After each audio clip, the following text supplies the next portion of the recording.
Olá, o Unesp Notícias desta semana traz para você. Defensivo agrícola desenvolvido por pesquisadores da Unesp em Assis leva sisal na composição e não agride o meio ambiente.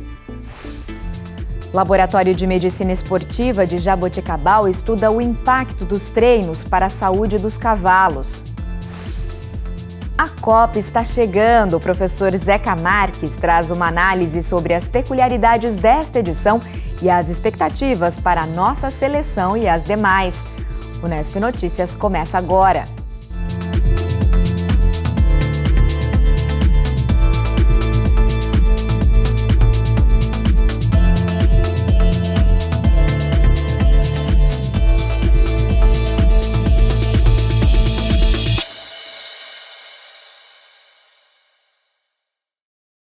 O sisal, planta originária do México, mas muito comum no sertão da Bahia, tem sido amplamente estudada por pesquisadores da Unesp em Assis há mais de uma década. Com propriedade acaricida, ou seja, capaz de matar ácaros, o extrato de sisal foi usado pelo grupo para desenvolver um defensivo com potencial para combater a leprose dos citros, uma doença que ataca principalmente as plantações de laranja. Eu fui até Assis junto com o repórter cinematográfico Vanderlei De Luca para conferir como foi o processo para a produção e registro da patente desse produto. Sertão da Bahia, 2009. Durante o pós-doutorado, a professora Lucinéia dos Santos viajou ao estado para conhecer comunidades em que o sisal é a principal fonte de renda. Na época, ela já conhecia algumas propriedades do resíduo da planta, ou seja, o que sobra após a extração da fibra, usada na produção de cordas, tapetes e diferentes produtos artesanais. A partir de uma parceria com o Sindicato de Produtores local, remessas da planta passaram a ser encaminhadas para o campus da Unesp em Assis. Aqui no laboratório, com a ajuda de orientandos, a professora aprofundou as pesquisas. Nós começamos em 2009, hoje ainda o sertão da Bahia, essa região cisaleira é uma das mais pobres do Brasil. Então esse apelo social mexeu muito comigo. Tanto que eu não consegui parar de 2009 para cá, eu continuo buscando, alternativas para esse resíduo do sisal, porque a gente percebe quanto de carência existe naquela região, quantas pessoas precisam que esse resíduo seja valorizado. A fibra de sisal representa apenas 5% do volume da folha da planta. O restante vira resíduo e é descartado no campo. Por aqui, ele se tornou matéria-prima para o desenvolvimento do defensivo agrícola que combate a leprose dos citros, uma doença que ataca principalmente as lavouras de laranja. O estado de São Paulo é um grande produtor de laranja. Nós, de cada 10 proprietários, produtores de laranja, 9 estão no estado de São Paulo. E quando a gente fala em laranja, quando a gente fala na produção, a gente sempre tem que pensar na qualidade, na rentabilidade, e não podemos esquecer então da leprose dos citros. Então é uma doença que acomete muitos laranjais, que prejudica a toda a produtividade e qualidade do fruto. Então, tendo como foco isso, nós entramos em contato com o Jaboticabal no laboratório de acarologia, e por meio do professor Daniel Júnior de Andrade, nós conseguimos estender esse estudo para avaliar a eficácia desse extrato produzido a partir do resíduo sobre o ácaro que conduz o vírus que ataca a laranja. O início da produção se dá com o resíduo seco. Ele passa por um processo de agitação para que sejam extraídos os princípios ativos. Em seguida, ocorre a filtragem. A solução obtida vai para um recipiente com quitosana, para que se formem microcápsulas envolvendo o extrato. A técnica é chamada de encapsulamento. Nos nossos primeiros experimentos, que foram realizados lá em Jaboticabal, nós percebemos que o extrato, o acaricida natural, ele tinha uma boa eficácia, ele era capaz de matar os ácaros, mas ele era de difícil dissolução e aplicação sobre os frutos. Então existia essa dificuldade. E aí nós procuramos por novas tecnologias, né, a fim de resolver esses problemas, né? E aí, por meio da literatura, nós percebemos que o encapsulamento de extratos vegetais hoje é uma estratégia muito utilizada, tanto para facilitar a dissolução e para aumentar a estabilidade, né, desta solução, desse produto. O próximo passo é colocar a solução em placas para secar. Ao fim dessa etapa, já está pronto o extrato que pode ser diluído e aplicado nas plantações de laranja. Os primeiros testes, realizados em parceria com o campus de Jaboticabal, mostraram que quando a laranja é submetida ao defensivo em uma concentração a 1%, ou seja, 1 grama do extrato diluído em 100 ml, ele é capaz de matar 100% dos ácaros em 24 horas. Após 7 dias, já não há mais ovos depositados na fruta. Quando a gente pensa nessas milhares de toneladas, né, de resíduo, a primeira coisa que a gente tem que pensar, será que esse descarte lá no campo está se dando de maneira correta? Será que isso não está causando um prejuízo também ao meio ambiente local? Então, essa estratégia já resolveria um problema. A partir do momento que se atribui valor a esse resíduo, você melhora as condições de vida das pessoas. E terceiro, você utiliza uma acaricida natural, né, que não vai causar prejuízo ao meio ambiente nem à saúde das pessoas. Então, assim, é um caminho novo, é um caminho que a gente está buscando para tentar reverter um pouco os prejuízos, né, que todos os defensivos agrícolas que a gente tem aí hoje no mercado causam. O defensivo agrícola à base de sisal, desenvolvido aqui na Unesp, em Assis, já foi patenteado pelo INPE, o Instituto Nacional da Propriedade Industrial. Agora, os pesquisadores buscam parceiros para financiar estudos complementares que vão levar esse produto ao mercado. Ou seja, a eficácia está comprovada, mas é preciso entender as necessidades do mercado para que o produto seja produzido em larga escala. Para o mercado, é melhor a forma sólida e dissolve no campo, é melhor a forma líquida, né? A gente agora precisa entender o que os produtores realmente necessitam, o que as indústrias, né, desta área, né, realmente consideram como primordiais nesse processo, para que a gente possa aprimorar ainda mais o produto que foi desenvolvido. Agora, como a patente desse produto já foi depositada no INPE, a empresa que se mostrar interessada, ela deve nos procurar, né? E a partir dessa manifestação de interesse, a Agência Unesp de Inovação vai entrar em contato com essa empresa, né? Vai haver uma declaração, né, ou um contrato que será assinado pela empresa para que a gente possa abrir todos os resultados dessa patente. A pesquisadora ainda ressalta que o produto é uma pequena amostra das inúmeras potencialidades que a biodiversidade brasileira oferece, muitas ainda desconhecidas. Nós temos a maior biodiversidade do mundo e nós não aproveitamos isso. Ao contrário, né? Nós muitas vezes, ou na maioria das vezes, importamos extratos vindos de outros países e deixamos de valorizar o que é nosso. Então está na hora da gente parar e pensar o que nós temos aqui nesse país e como que nós podemos usufruir de tudo isso. Não usufruir no sentido de destruir, ao contrário, no sentido de conhecer, de valorizar e de preservar. De Assis, nós vamos agora a Jaboticabal, porque lá, há 7 anos, o Laboratório de Medicina Esportiva Equina, ligado à Faculdade de Ciências Agrárias e Veterinárias da Unesp, desenvolve pesquisas que podem auxiliar criadores e treinadores de cavalos para competição. Os esportes equinos envolvem animais extremamente bem treinados e que valem muito dinheiro. E para desempenharem bem as funções, precisam estar com a saúde em dia.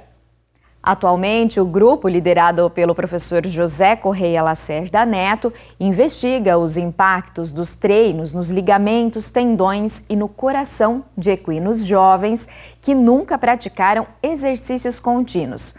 Vamos acompanhar tudo isso, então, na reportagem de Júlio Penariol. Tizarina é uma égua super paciente. Ela fica tranquila e aguarda, praticamente imóvel, que todos os procedimentos sejam feitos. E olha que a manhã dela é longa. Primeiro, a Isabela usa a técnica da elastografia nas patas do animal. A elastografia é um procedimento feito num aparelho ultrassonográfico, em que ela avalia a consistência, no caso eu estou analisando ligamentos e tendões, e ela vai demonstrar a consistência mais macia ou mais rígida dessa estrutura. Depois é a vez do Gabriel. Em locais em que os pelos da égua foram previamente raspados, ele coloca os eletrodos e utiliza outro equipamento, agora para examinar o coração dela. Essas imagens, basicamente, elas mostram as estruturas cardíacas, as válvulas, parede livre, septo interventricular e os diâmetros das câmaras cardíacas. É possível visualizar também a aorta. E esse código de cores que a gente está vendo, ele diz respeito aos fluxos. É uma análise semi-quantitativa, porque ela gera, de alguma forma, alguns valores, mas existem outras análises que eu consigo quantificar melhor os fluxos.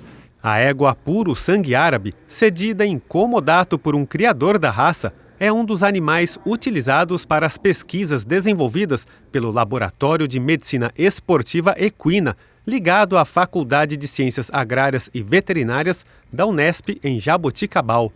Entre os estudos atualmente desenvolvidos, os dos 2 alunos de mestrado envolvem análises antes e depois dos chamados testes de estresse. Por isso, após as primeiras baterias de exame, a Tizarina é levada para o anexo principal do laboratório, onde fica a esteira rolante. Aqui, tecnologia e segurança se unem para que o animal, ora caminhando, ora trotando, percorra uma distância determinada pelos pesquisadores e sempre na velocidade desejada por eles. Essa análise vai me permitir avaliar se houve alguma adaptação do tendão em consistência em relação ao exercício e também avaliar, em caso de lesão, se houve uma lesão nessa estrutura e detectar isso precocemente para tratar antes que isso tenha sinal clínico ou algo do tipo. O meu projeto, em resumo, ele avalia as alterações que o exercício faz sobre o ventrículo esquerdo. No caso, eu vou estudar especificamente a função ventricular esquerda, tanto sistólica quanto diastólica. E o projeto em si, ele compreende imagens como essas aqui que a gente está fazendo, com o animal em repouso, e imagens com o animal imediatamente após o exercício. Então, a gente faz um protocolo de exercício desses animais na esteira, e dentro de 2 minutos eu faço as imagens que são pertinentes para o meu projeto, para justamente avaliar tanto a função sistólica quanto diastólica dos animais, a função sistólica e diastólica do ventrículo esquerdo desses animais, e eu vou avaliar isso antes e depois de um programa de treinamento que esses animais serão submetidos. Então eu vou usar animais destreinados, sem treinamento, e animais após um período de treinamento que será feito, e vou fazer essa comparação, tanto das imagens em repouso quanto das imagens imediatamente após o exercício. Os estudantes são orientados pelo professor Lacerda, coordenador do laboratório e há muitos anos envolvidos com a medicina esportiva em equinos. Para isso, ele conta com parcerias com pesquisadores de outras universidades públicas, como USP, Universidade Estadual de Londrina e da própria Unesp, além da colaboração dos criadores que emprestam os animais. Nós fazemos estudos de fisiologia do exercício e também de medicina esportiva.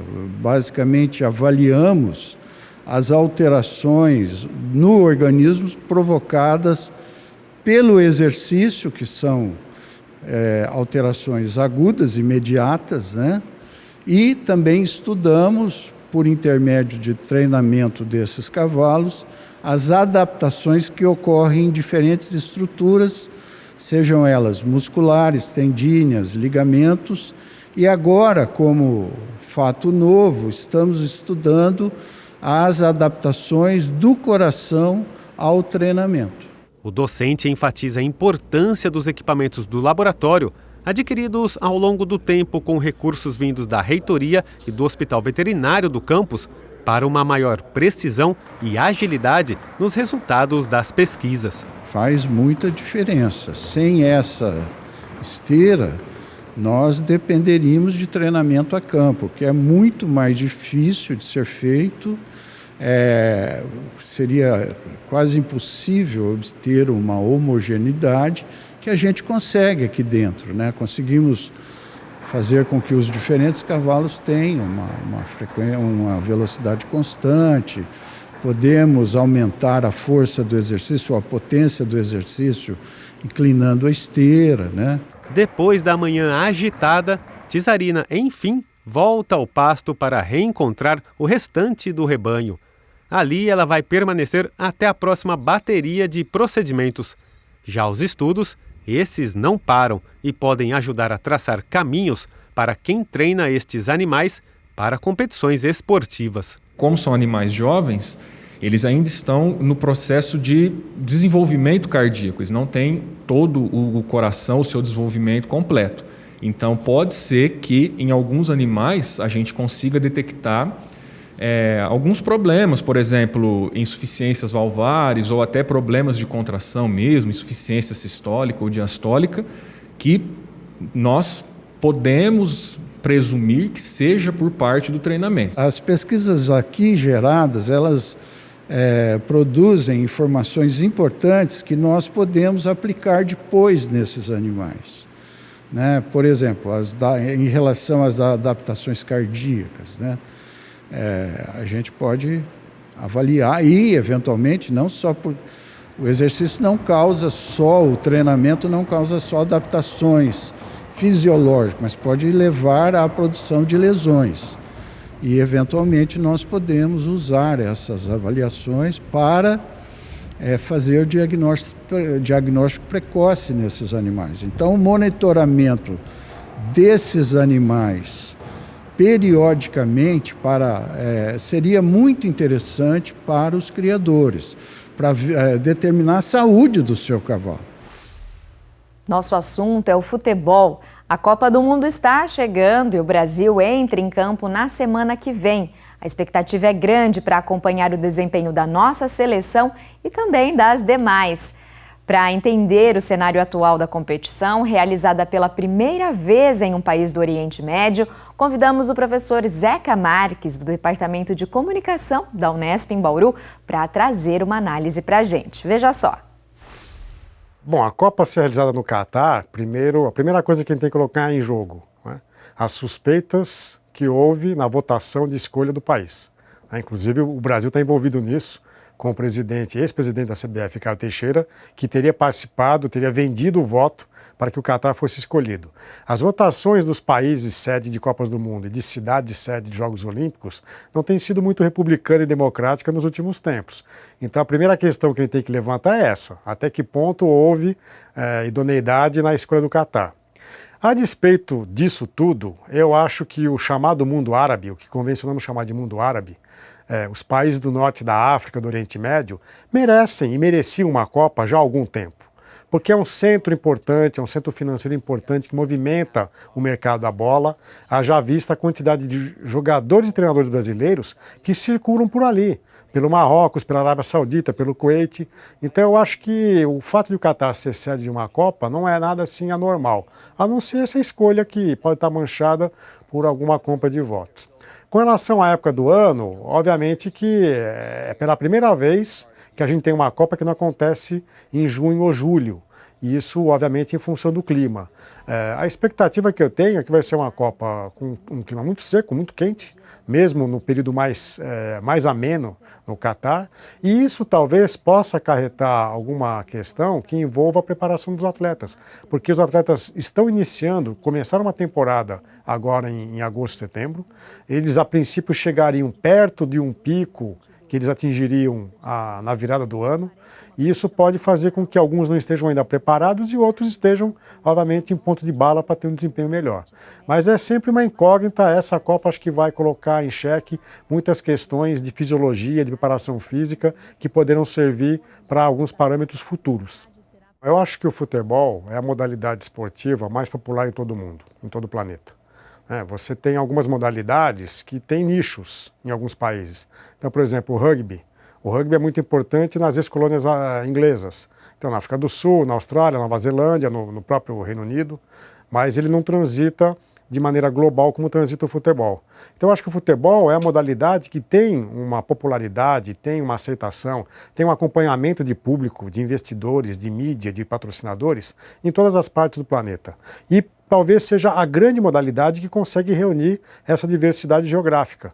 Os Jogos Olímpicos também são uma competição importantíssima, que também galvanizam a atenção do público, a atenção da mídia, de patrocinadores, mas obviamente como ela está fragmentada em diferentes modalidades, é como se nós tivéssemos pequenos campeonatos mundiais dentro de uma Olimpíada. Então é quase como se fosse um campeonato mundial de atletismo, um campeonato mundial de vôlei, um campeonato mundial de natação, e num espaço muito pequeno. Eu acho até que os Jogos Olímpicos deveriam esparramar um pouco mais as competições, para além dos 15 dias, 16 dias, que é o que tem acontecido normalmente. A Copa, as últimas Copas, têm acontecido em 30 dias, em um mês, né?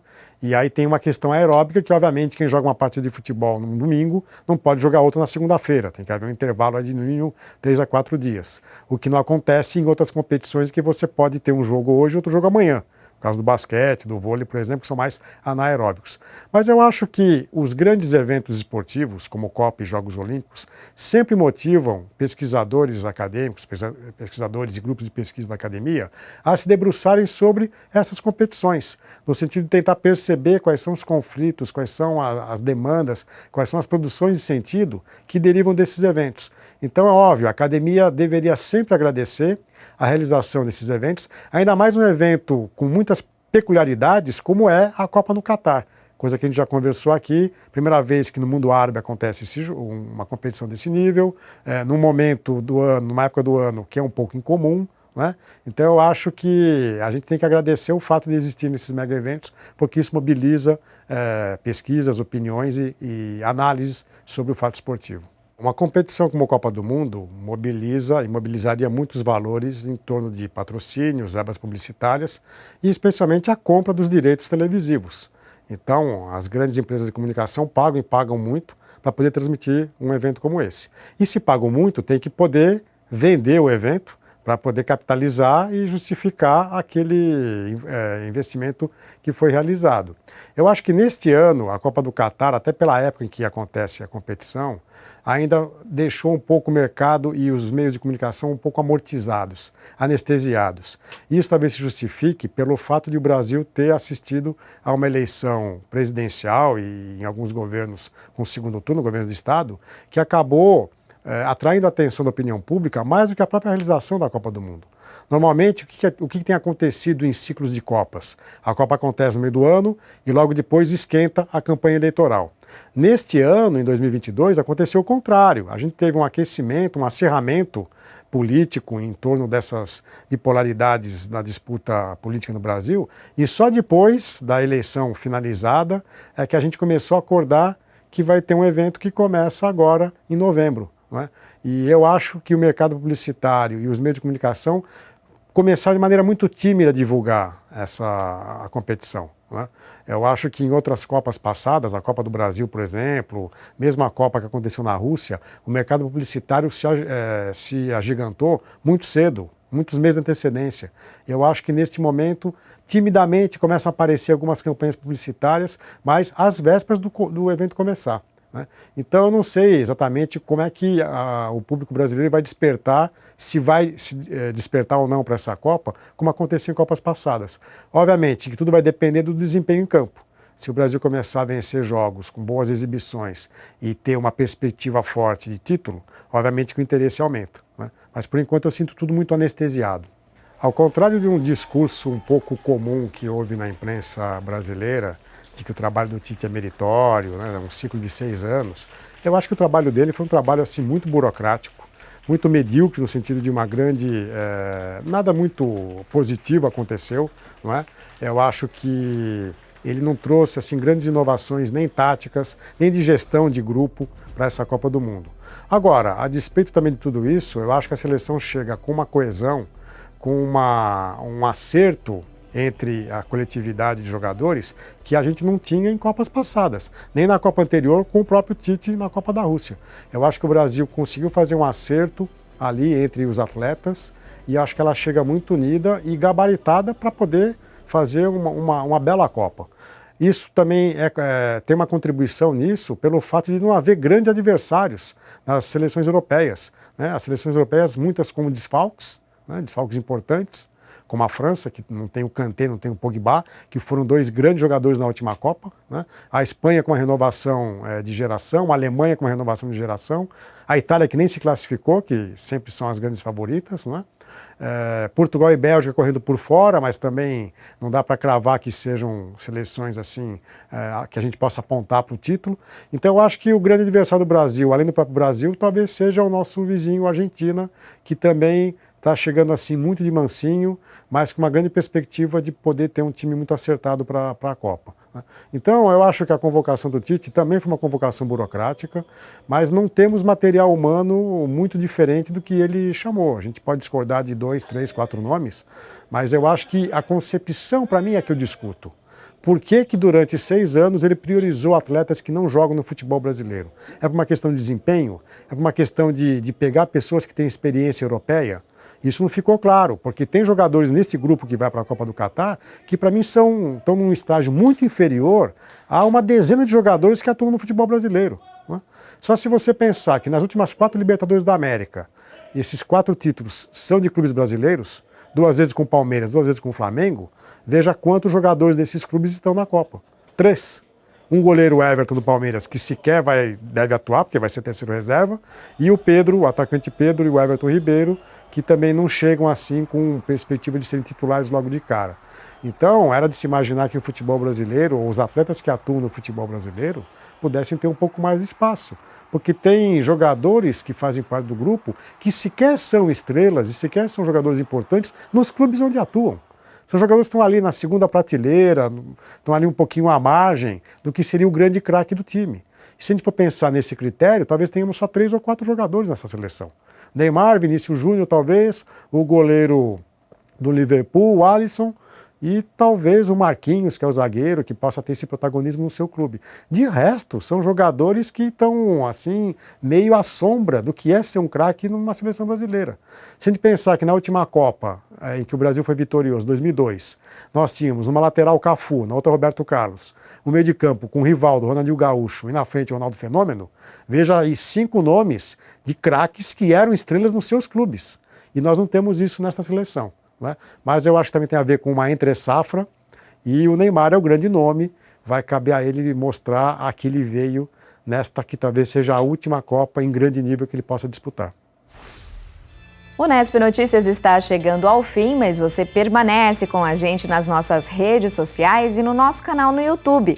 Lá você encontra toda a nossa programação e pode rever quando quiser. Até semana que vem. Tchau!